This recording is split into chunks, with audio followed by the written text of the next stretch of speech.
Thank you. Thanks, Rick. Next up is Marie Trainer.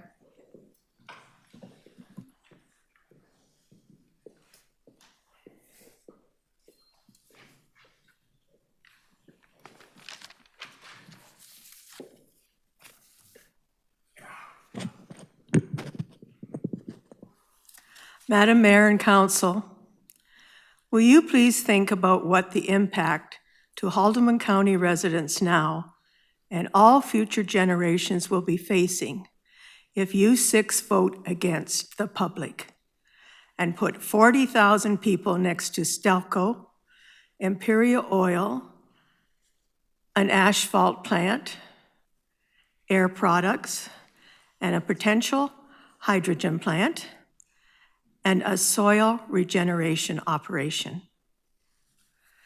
These tax dollars will be lost forever. And it will be up to you, me, and all future generations to make up the lost tax dollars.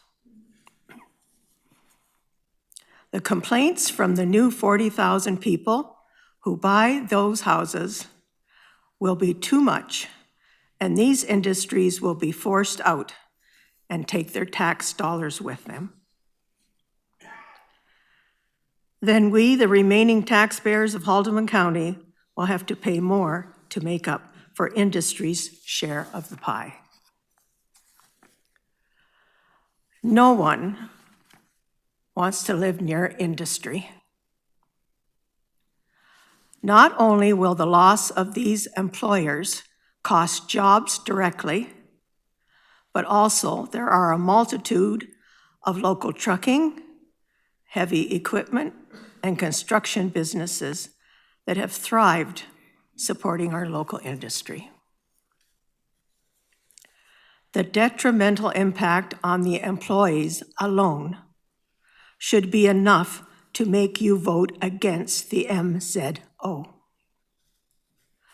Why any developer would not instead buy up land around Townsend, which was designed to accommodate over 100,000 people, where there is enough water and sewage capacity, is questionable.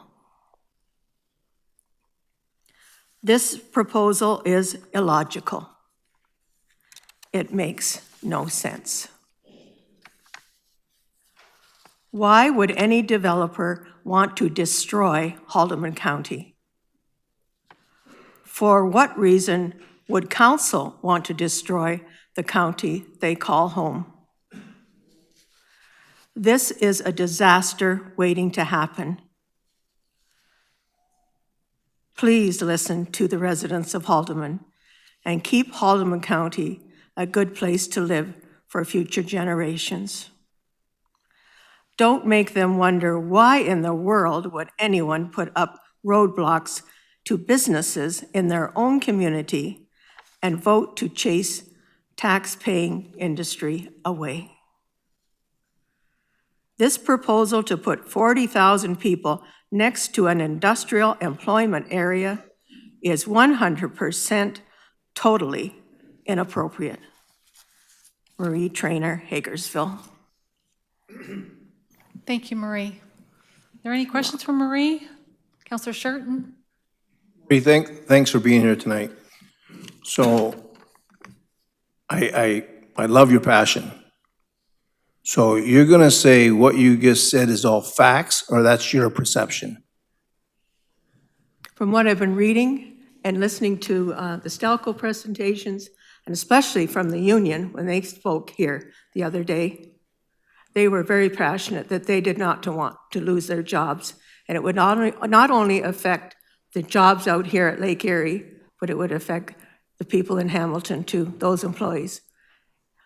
So sorry. Bob White was the head of the union, and he was a very influential person, and the head of the union, you probably met him yourself. And he wanted Townsend built because he wanted to get his employees away from the steel industry in Hamilton. He did not want them to put up with being next to an industry and with all that pollution.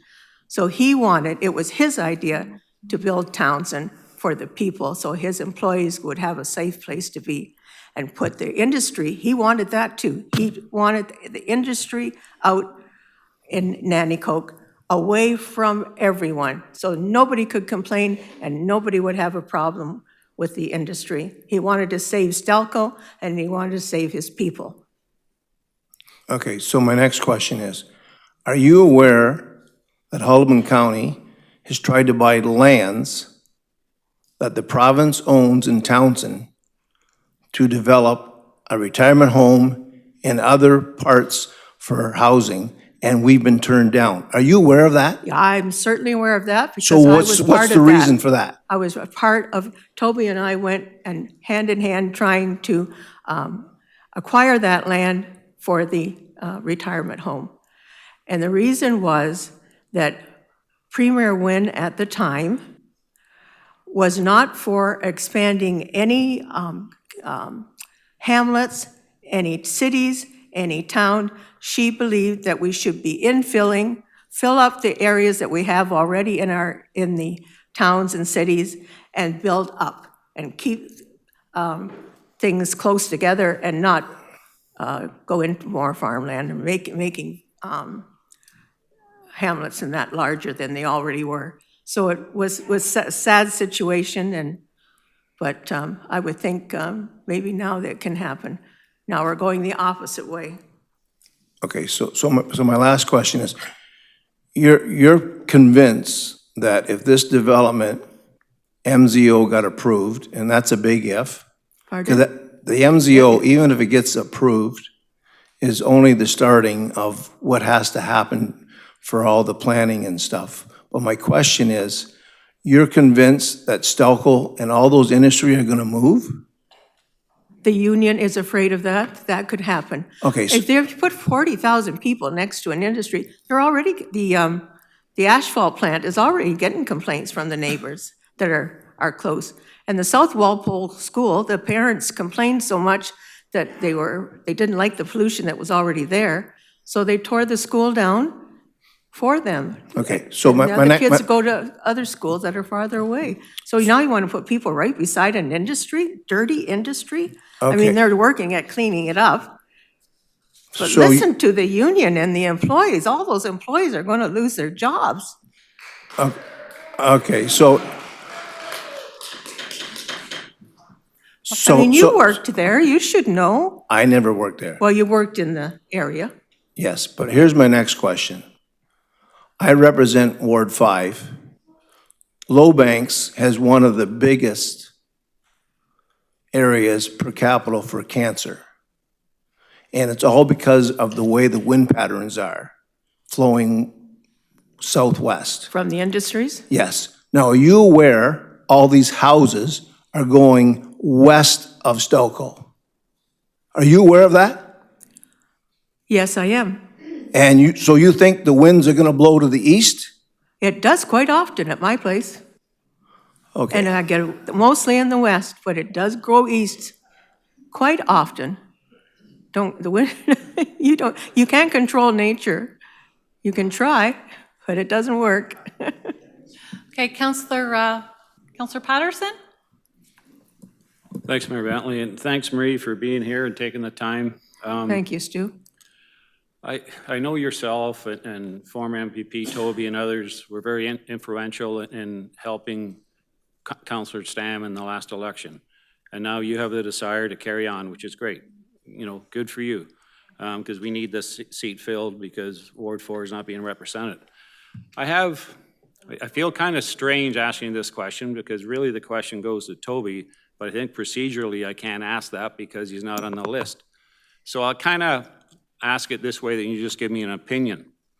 So one of the written submissions we had during this whole process was a letter from Toby about 1.5 years ago in October when he was a member of provincial parliament. So if you indulge me, I just want to read about 2 sentences of it out. The letter's titled, Building Homes While Protecting the Environment by MPP Toby Barrett. It's about a page long. Sorry, I'll read that again. Building Homes While Protecting the Environment. Okay, that's the title. About halfway through the letter, I'm just going to mention 2 sentences. It states, "A minister's zoning order, MZO, used in partnership with municipalities can expedite getting shovels in the ground on priority local projects." It then goes on further to say, "To demonstrate how we are delivering on a balanced approach to growth, I recently announced that for every acre where we have or where the government will issue an MZO, I will be adding 2 acres of protected and enhanced green space." So you know Mr. Barrett a lot better than I am, and I don't want to put you in the spot, but, yeah, but can you explain to me, because I'm a pretty simple fella, and I read this as this is almost the best thing since sliced bread. So now that Toby is no longer a member of provincial parliament, it appears that he's taken a 180-degree turn on his views of an MZO. Can you give me any reflections on that, or suggestions or opinion would be I'm not appreciated? quite sure what you're meaning. What I'm meaning is, when Toby was in office about 1.5 years ago, from what I'm reading, he was quite supportive of MZOs. Now we all know that he is not supportive. I'm just wondering, I'm not putting you in the spot, can you enlighten me as far as why his change, maybe in retirement, he's got different views? I'm just trying to understand. I actually don't know All right. what's in his mind. No, that's great, and I'm sure Toby will talk to me after, because now he planted the seed, because he I'm can't sure probably he'll speak. explain you. it to you. Thanks, Murray. You're very welcome. Point of order? From the audience, do you accept points of order? No. Okay, thank you. Am I good? Okay. You're not Thank you, gonna ask Marie, me for your speaking. question? No, of course. I'm going to ask you a question, obviously. But first, thank you for speaking, and thank you for inviting me to the prayer breakfast on Saturday. I'm very excited to attend for the first time, so thank you.